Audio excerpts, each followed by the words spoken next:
Ang daan patungo sa pag-iisa. Makulimlim ang kalangitan, makapal at mabigat, na tila may dalang walang hanggang ulan habang binabaybay ni Dave ang mahabang daan patungong Davao.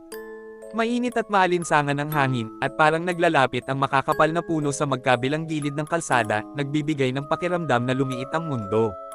Luma at may kabagula na ang kanyang sasakyan, puno ng mga natitira niyang gamit mula sa nakaraang buhay sa lungsod.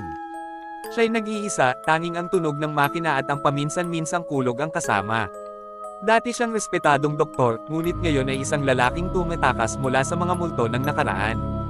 Ilang linggo pa lang ang nakalipas mula nang masira ang kanyang reputasyon at tiwala sa sarili dahil sa isang insidenteng di niya kayang pigilan. Ngayon, hinahanap niya ang katahimikan sa isang maliit na kubo sa kagubatan ng Davao, umaasang ang pag-iisa ay magpapakalma sa kanyang mga alaala. Habang tinatahak ang makipot na daan, nagsimula ang ulan.